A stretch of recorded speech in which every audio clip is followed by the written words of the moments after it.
Welcome to Global Entrepreneurship Week and day 6 of 7 days of free webinars, especially tailored for rural Australia. This afternoon's conversation is exploring entrepreneurial ecosystems. And our special guest is Councillor Sonia Wright from Cohuna, Operation NextGen, and we will be inviting her to jump into the conversation later on. For those of you that are on social media, the hashtag is GEW 2017 and my Twitter handle is @KerryWords, or on Facebook you will find my page at Rural Entrepreneurs. For those of you that don't know me, I'm Kerry Anderson. I was raised in small business in a rural town and have owned small businesses myself. Currently, I'm working with rural towns across Australia with the Operation NextGen program. So today's topic is very dear to my heart. And I also speak at functions and conduct workshops, and from time to time do some community research and engagement. So please feel free to contact me if you would like to know more. Now, this presentation I actually did at the Australian Regional Development Conference about a month ago, and I thought I would share it again with you tonight. And Sonia will be seeing this for the very first time. She will probably recognise some things in this presentation, but we'll let her talk a little bit later.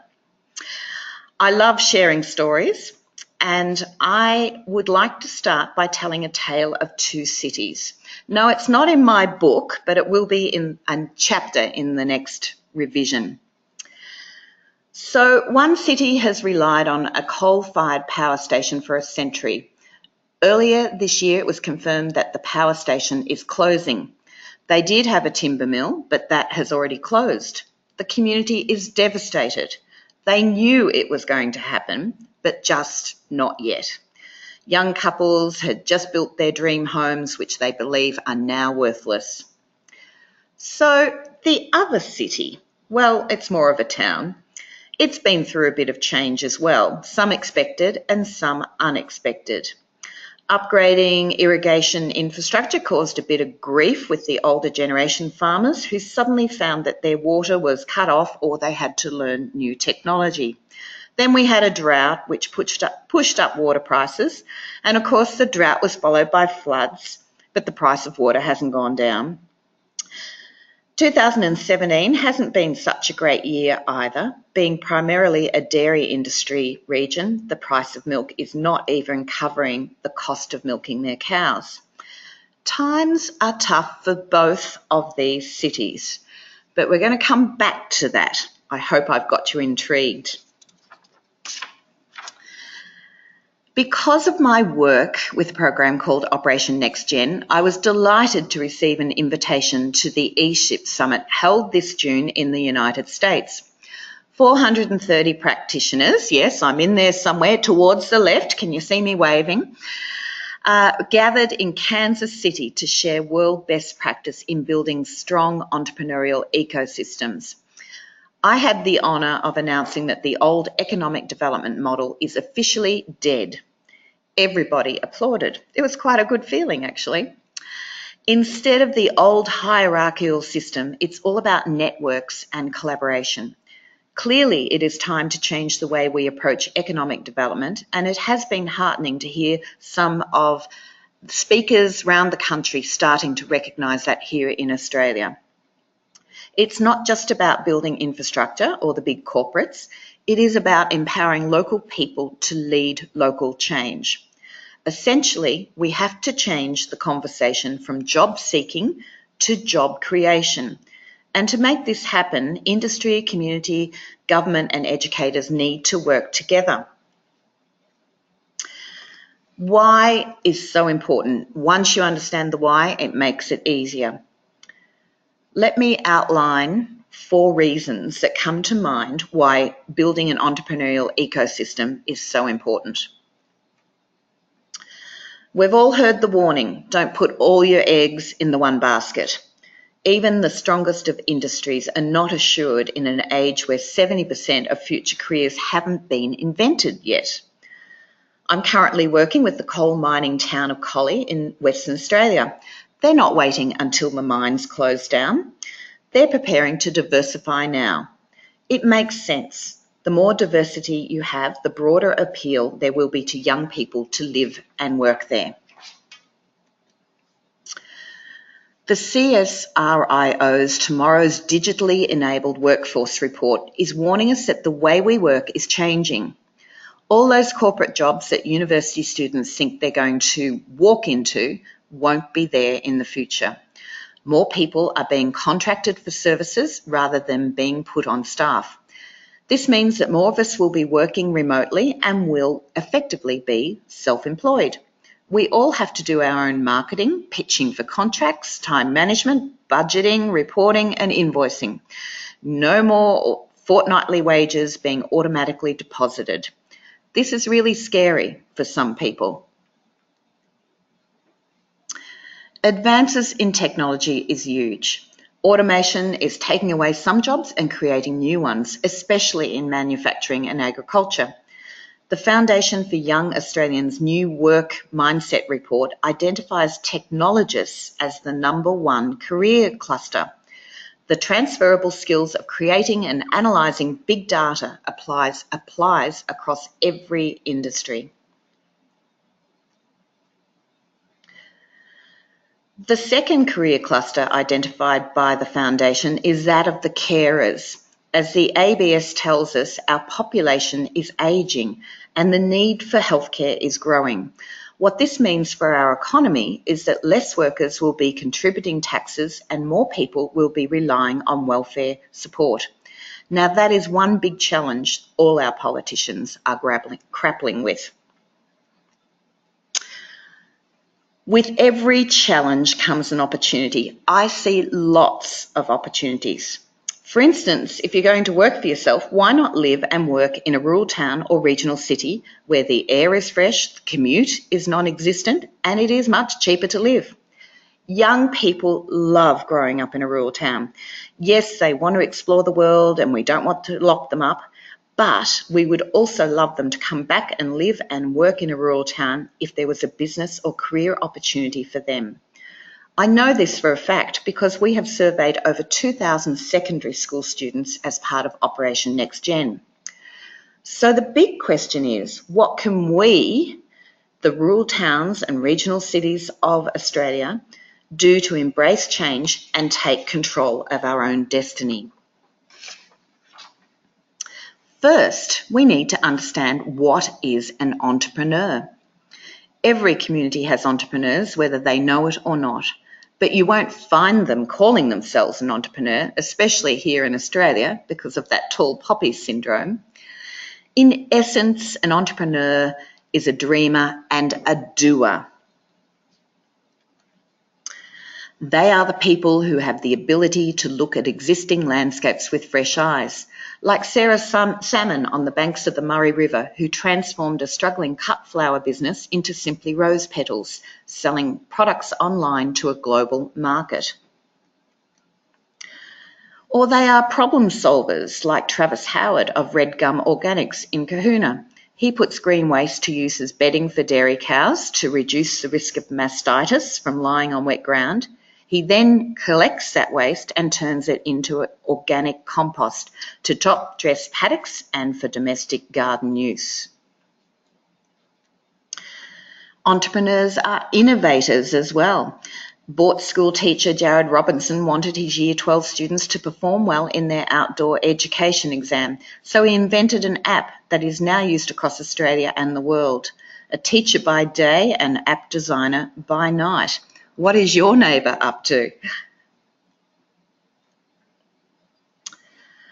So we start with the entrepreneurs, but how do we encourage and support them? The solution is to create a collaborative culture, which was the hot topic of discussion at the summit in Kansas City. I was invited to attend and share what we are doing in Australia with the Operation NextGen program. And this beautiful graphic, produced by the Kauffman Foundation, beautifully demonstrates what collaborative culture is all about. Essentially, Operation NextGen is a long-term collaborative program encouraging communities to take control of their own destiny by looking at existing landscapes with fresh eyes. Most importantly, it is led by the community and for the community. So what does it look like in practice? And this is where Sonia is going to help colour in some of the information from an Operation NextGen perspective. You have to start with champions or ambassadors, as we call them, to encourage the entrepreneurs and help open doors for them. So Sonia, you were one of 10 people, and we can see you in this photograph on screen. At your very first session of Operation NextGen, you were one of the 10 ambassadors in Cohuna. How did you feel on this evening, invited along to talk about entrepreneurship? Hi, Kerry. Thanks for inviting me to be part of your webinar today. How did I feel? It was, I was honoured. I still don't know who nominated me to be there. I'm just a small business owner, and to be in a room with such enthusiasm and excitement and great ideas, I loved it. I loved right from that first moment. I loved every minute of being part of NextGen. And it's probably important to point out that the Operation NextGen ambassadors are invited to take part in a new conversation in new places with new people. So looking around the room, yes, Cohuna is a very close-knit community, and I'm sure you all had leadership haps of some kind at that time, but your existing leaders deliberately stepped aside to let a group of new people step up, didn't they? They did. They saw the value in, obviously people get older and feel tired with their ideas, and they felt that it was time to step aside and find new people to take up the challenge, like you said. I never saw myself as a leader. I didn't see myself taking on that role, and I've learnt a lot from looking at that photo. I've learnt a lot from that day. And I think it's worked really, really well. It's in so many areas in our town, younger people have taken up positions on boards. Younger people have taken up positions in progress associations, and just taking the reins off, I suppose, an older generation who had done a fantastic job, but were just tired and needing fresh input. And if you want to make change, it's important to get a diverse group of people with new, fresh ideas in. And I have to say, I often look at this photo and I think one of the true leaders is actually not in this photograph, and she was one of those people that stepped aside and encouraged everyone else to step up. And I will pay credit, and I always do when I speak about Cohuna, is Denise Morrison and her vision and her encouragement from behind the scenes. So that is true leadership in a way, to be able to step aside and encourage others to step up. Yeah, she's been fantastic. I think at that time she was Cohuna Progress President, and been involved in a lot of things locally in our community. And it is a great thing that she saw, the need to not interfere or take any, bringing any history into it, and allowing us the chance to put our vision forward. Yeah, great. Okay, so the Operation Next formula is that we select 10 well-networked people and respected emerging leaders, someone that we think has the potential to bring some fresh ideas to the table, and their mandate is to recruit another 10 people, effectively creating a network just like ripples in the pond. So in terms of creating a network, an Operation Network in Cohuna, now this was back in, we're going to have to test out, was it late 2013 or early 2014? So a few years ago. We're talking, 3 years ago at least. Do you feel like the ripple effect in getting people into this conversation has worked really well? Oh, absolutely. I could honestly say now I don't take any large role in anything. I think I've networked very well. I think I've delegated perfectly. There's some fantastic people in our community now who have stepped up and taking on challenges and roles that they like themselves. And I'm going to name Jodie Hay has been absolutely outstanding in her role of special events and just looking at the big picture and core. She's just got these fantastic people persuasion skills, and to be able to bring someone like that to the table, and she loves it. She said she's done so much community work, but she loves working on now with Cohuna Progress and events for our region and our town. Yeah, she's been incredible, but and others have stepped up and taken roles in many various areas, whether it's taking on a market, creating markets and small businesses, people taking to the challenge, and we're just creating conversations around our community of what could be possible and what would be great. And I think that's just created a ripple effect of enthusiasm and a real buzz in our community that we can do this. Yeah. Look, it is fantastic to see.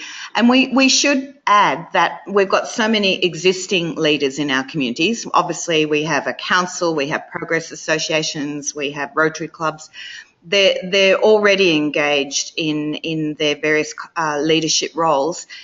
Operation Next Gen was about creating a new space for new people, for new conversations. So it actually didn't restrict you as much in your conversation, but you've actually gone on to step into formal roles since you started this journey.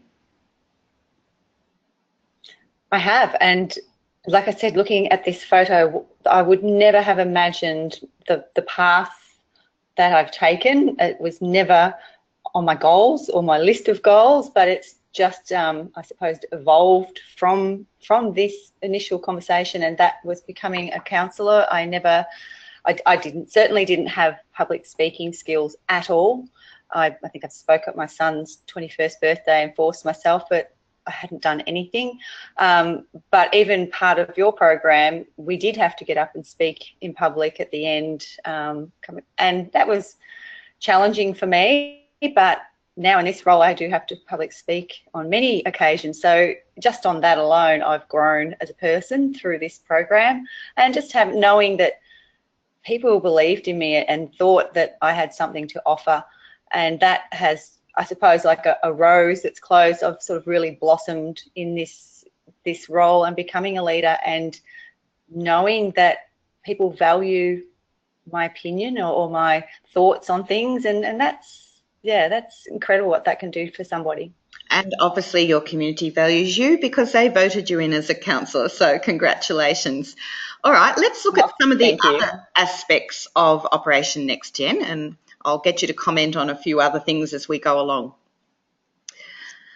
Okay. We also have to nurture talent in our communities, and this is where we need to know what the skills gaps are for our emerging industries and help fill them. Otherwise, those industries will move to where the support can be found, which is basically lost opportunities. And things like virtual reality, every time I run a workshop with Operation Next Gen and I bring in the amazing Tim Gentle to open young people's eyes to what's out there, it's always an enlightening moment. And I think every rural town needs to understand what their skills gaps are and be able to nurture that emerging talent. We might not understand what it is, but let's embrace it and look at new things for our communities. When it comes to entrepreneurs, they are usually resistant to traditional education. Teachers refer to them as disengaged. And when I'm warned about low literacy or disengaged students in a class, I always say, show me where they are, because I believe they have great potential. And I know in previous examples, those students have asked incredibly intelligent questions as when we go to site tours to businesses. So a good reason why industry needs to work with our educators is to make learning more engaging, authentic, and relevant. And as I always say, if you can't spell entrepreneur, be one and hire someone that can. In the digital age, we can tap into so much more information and resources than previously. At a local level, it can be experienced business people as mentors. At a regional and state level, it can be the TAFEs, universities and industry groups. Online, it can be national and global. An entrepreneur like former Bendigo resident Jordan Knight is only too happy to connect by Skype from wherever he is in the world to explain how new technologies are emerging. And on the right, property investors like Glenn Guest in my hometown will repurpose an old industrial shed into an upmarket gymnasium and mentor 2 young men who had a dream but no capital. These resources are available to any rural community, no matter where you are. Never underestimate the power of bringing a new group of people together. Everyone comes to Operation NextGen because they are intrigued by something new. And we find that bringing small towns together takes the conversation to an even higher level. Regional collaboration is also really good. And Sonia, you were also at this evening, and this was bringing 3 Operation Next towns together. In fact, I'm looking at the photo. I think you are just in the background there. Do you remember this night at Bort? I do. It was it was probably the end of our journey, and it was exciting, and we picked up some new people along the way, and took us on the end of our, with us on the end of our journey. So, and that's where I'm looking at Jodie Hay right in the centre there now, who wasn't one of the originals, but it certainly drives this this entrepreneurial thinking in our community. So it's great to look at it. That was about 12 months into the Operation NextGen program, and we run the program from a minimum of 1 year. So by that time, you've got new people like Jodie involved, which is great. But that particular night, we had Birchip, Bort and Cohuna all coming together. You all presented to each other. What did you take away from that evening? How were you feeling about that? We had so many different ideas on our table, and it was really challenging midway through of what we were going to do and present at the end. It was, we'd been to the schools, we'd tried, caught up with business people. We tried so many ideas, but we needed something that we felt was achievable and that we could do easily. So our project was taking on events in our community to just showcase the livability of where we are, but also in doing that, encouraging entrepreneurs with small business or little ideas just to dip their toe in and be part of it, and just to see if they, like farmers selling produce and businesses opening up and perhaps having an event at their business rather than or having tappers on a farm or farm visits, just different little ways of engaging everybody. But to hear the other communities, everyone was so excited and passionate about their project and their town, and it was we were all equally excited about what we were going forward with our ideas. And there's so much to learn from other rural towns, and you do learn that we all have similar opportunities and issues, and sometimes they're unique, but there's always something to learn from others. So I cannot encourage rural towns enough to go out and see what other rural towns are doing. And in this day and age, we must also remember that networking is very much online. Here we are doing a webinar. Sonia in Cohuna, I'm in Castlemaine, people listening from all over the place. So, make sure that you tap into those online resources. A very incredibly successful businesswoman I know in a remote rural situation has created a network of fellow businesswomen through a Facebook chat forum. Nothing's impossible with technology. And Sonia, you touched on events. Last year, I was asked to judge the regional Pitch Fest in Bendigo, and this is the modern day approach to encouraging innovation. Lots of pressure, TV cameras and loud music. There's lots of different ways that you can create interest, whether it's a hack fest, a pitch fest or a business awards. that can appeal to the entrepreneurs and generate ideas and learning. And in fact, you've run a lot of events in Cohuna as well, and you've just recently had one. And I'll put the next slide up because it's part of your collective story. So you have, through the Operation Next Gen, you created the Big Cohuna. Do you want to tell us a little bit about that? That was, the Cohuna festival originally was the Oktoberfest, and it was just an event in the garden park on a Saturday night. Then it turned into the Cohuna Festival, but we just thought that was the first event that we would, I suppose, take over as the young ones taking over an event and just adding to events that were already existing and just putting I suppose, a different spin on them. And for being in the park, a bit of a fundraising, bit of music event, we have created a 5-day program that brings, this last one, it has brought a lot of people to our town. Everything was sold out. What it is for our town to showcase what we stand for and what we are, which is nature, dairy, and innovation and ideas. So from starting at a dairy farm with selling cattle at a high level, just showing people what that looks like and what that is, all the way through to a Cup Day event on Melbourne Cup Day. But what it is bringing the businesses in. One of the most popular things was the Farmyard Frolic, and that was opening farm gates for visitors to come in, and there was 400 acres with their organic eggs. There was a goat farm where they sell goat soaps and different products. There was a dairy farm. There was the little pig pen which sells miniature piglets along the way. So each of them, it was inundated with people coming, but it just gave them an opportunity to think: do they like opening up their farm gate, and is this something that they could do on a regular basis to to help our tourism industry? They all loved it, and one of the women, the goat farmers, has contacted me today asking about how do I get a permit. We're looking at putting a monthly market in the garden park. A lot of the farmers have got together, because that was another event.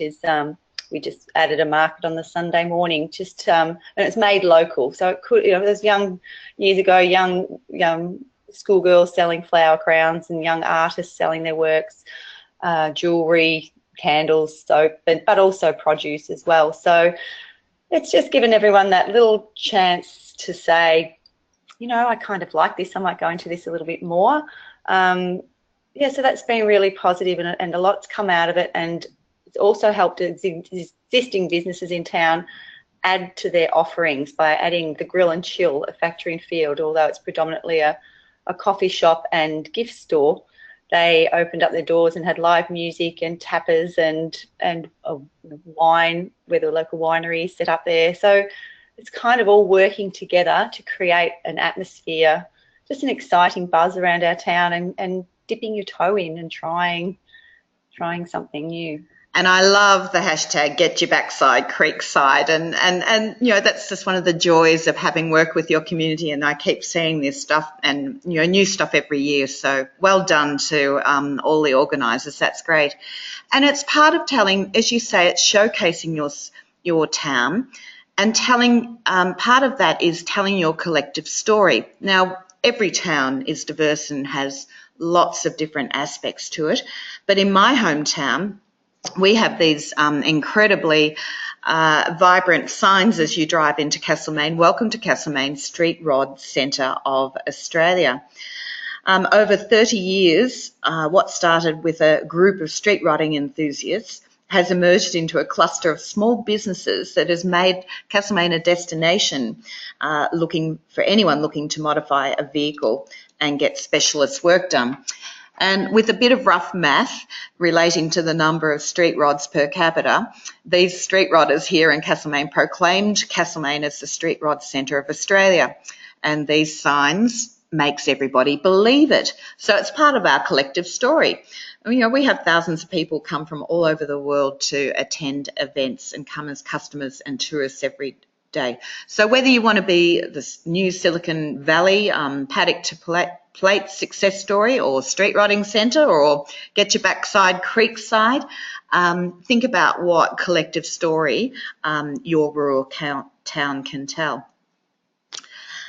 So if I asked you what is the value of one young person staying or moving back into a rural town, I would encourage everyone to think of the ripple effect.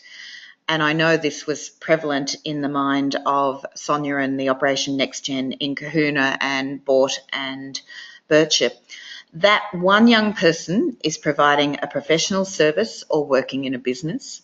They are buying local goods and services. They are playing for the footy or netball team and volunteering for the CFA. Then they may have a partner, and that may mean children. Enrolment numbers are critical in rural schools. Then another young couple they might know could be attracted to come and visit, come home or move to this town. Those ripple effects are really powerful. And I'm sure I told this story of to Cohuna when they first started the Operation NextGen conversation. I read a story about a small rural town in Nebraska with a population of just over 2,000. So I had to find out more about this. Over a 4-year period, Ord in Valley County attracted 20 young professional people to their town, and it wasn't by accident. In the United States, they are systematically and collaboratively building entrepreneurial ecosystems, and they've been doing it for decades. When I interviewed a community leader from Ord in 2012, they had already measured their progress over a 10-year period. By working together collaboratively in the Operation NextGen manner, the community had attracted $125 million of private and public investment. This in turn created over 100 new businesses and 350 new jobs. Not only that, median wages went up and so did property valuations. It can be done if you work together. And when I'm talking with state, federal and local government, their support is just so crucial for this. So we've only got 4 years of Operation NextGen so far, but I really do think that the culture change is visible in the participating towns. And we've already heard a bit from Sonia, and here she is being interviewed on camera. Now, do you remember this day, Sonia? I do. I was terrified. I don't think I'd ever spoken on television before. So yeah, no, I was terrified, but I was excited. I was excited about the idea that we'd come up with offering a rent-free building that was empty, and the school children had written all over it of what they would like to see in there, and sort of getting them thinking at a young age of what possibilities it could be. And yeah, no, it was exciting times. And it's now a gym. Oh, fantastic. Yes. So every time I see a vacant shop, I get excited. I think, oh, what could it be? And preferably not what it was in the past. There's so many new things can move into these spaces. So, that was certainly it was a great initiative as part of Operation NextGen, and I know that you were even interviewed on Hamish and Andy's show. So that was a bit of a coup. Well done.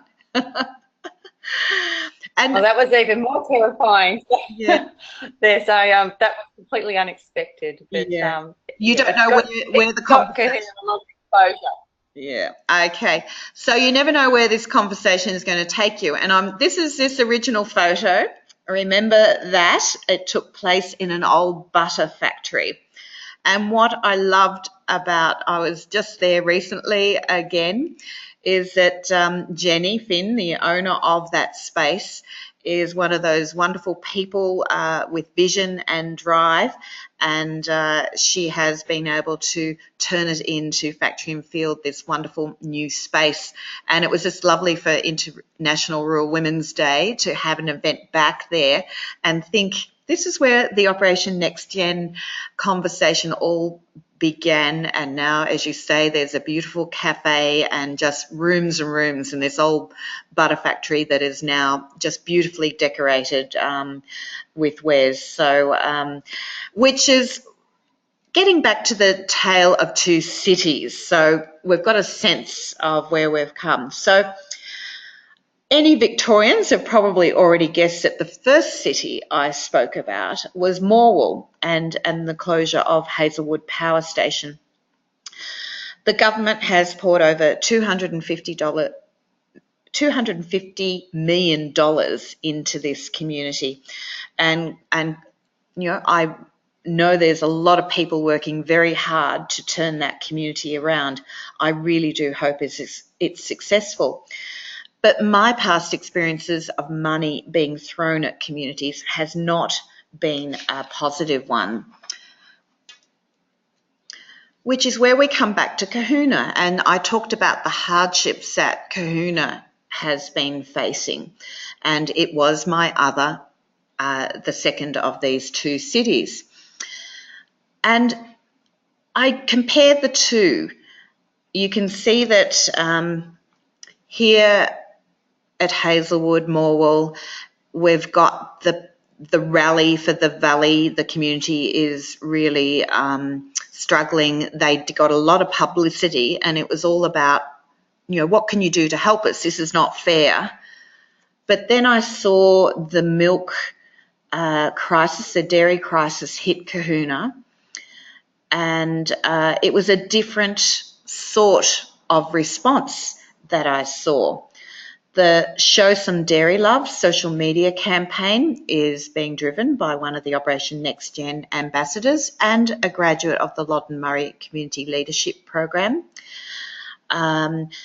New careers are unfolding, and I spoke with Shane Mostyn a few weeks ago, and he is got his hat in a few rings in town. He is branching out at the moment into his passion for photography, though. And what was really interesting, I heard him advertising weekends of workshops of night photography, stunning photography. And he originally was collaborating with a person from Melbourne, and they were just looking for a rural location somewhere to hold these workshops. But as he observed this dairy crisis unfolding, he said Cohuna needs to have these workshops here. And as he said, it's only 6 people coming per weekend, but that's 6 people staying in Cohuna, learning to love Cohuna like he did as a tree changer, and seeing the town showcased and its different areas. So that Get Your Backside Creekside hashtag is working. And it's the community quietly, the pain is still present, I'm sure you would agree, but it's a bit like the flu vaccination. It's sort of minimising the pain. The fact that this community conversation has been bubbling away the last few years, I think the reaction of Cohuna to the pain of the dairy crisis has been a lot different to the pain expressed by the people of Morwell. What's your observation on that, Sonia? Because you haven't heard me say that before. No, I haven't.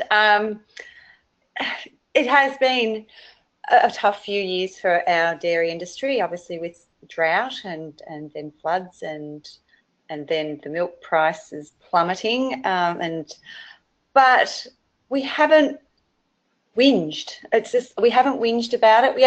We've made people aware of it, and that's with Di's Dairy Love campaign. She said it wasn't about saying poor me, and what can you do for me. It was like, yeah, this is tough, but we love where we live. We love what we do, and we wouldn't, things are tough, but we will come out of this better off and fighting and more resilient. So yeah, really, really proud of what she's achieved, and that's just another way that someone has marketed Cohuna and put us on the map in another way, in a positive way. And yeah, I think also we've also had some media from a person who moved away from here. It was my daughter on Triple J, and Triple J is a national radio station, and they came to Cohuna to do some challenges and explored options in different places in Cohuna. And just to have that talk about our town, it's making people stand up and notice this. A lot of people have come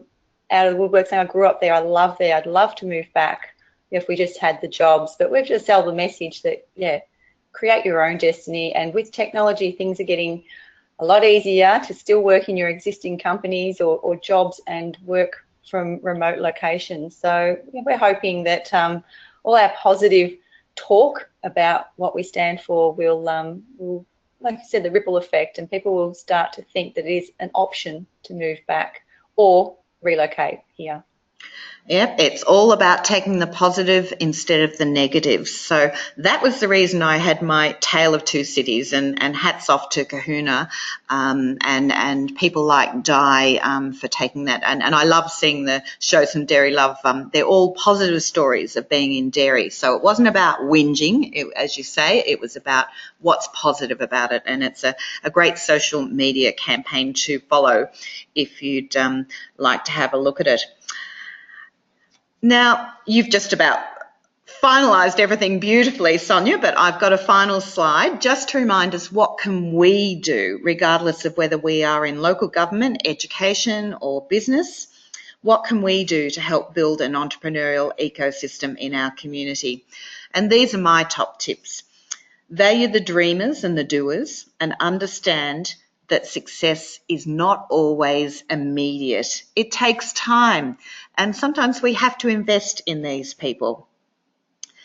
Business and industry should partner with educators to create engaging, authentic, and relevant learning.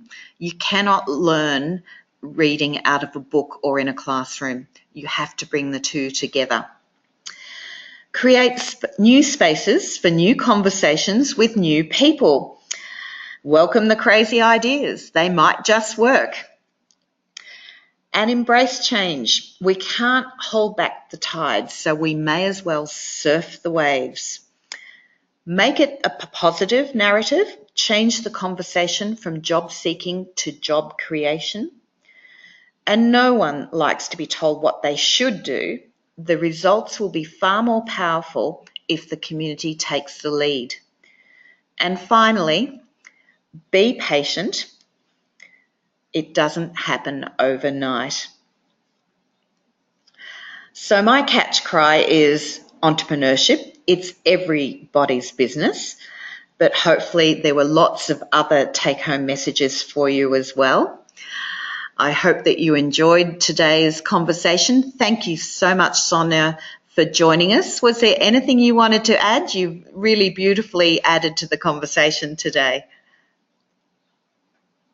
No, I just I wish you all the best with your Operation Next Gen, and that the towns that take up this are very, very lucky, and if they go in with the right attitude, you will make things change, or plant that seed of what is possible.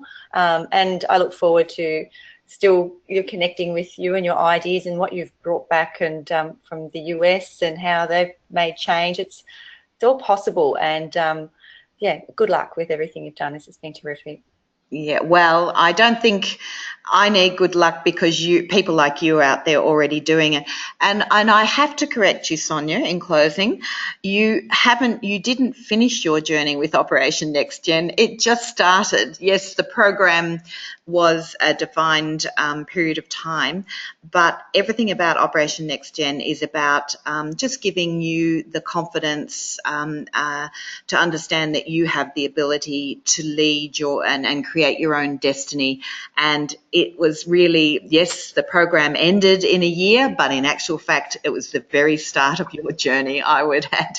So thank you for joining us, everybody, and look forward to tomorrow's. I need to remind us that tomorrow we have the final of our 7 webinars, 3 o'clock on Sunday, and it's a wrap-up of the whole week. And if there's anything that you haven't heard yet, you'll be able to ask your questions. So hope to hear from you all tomorrow. Thank you very much. Have a great day.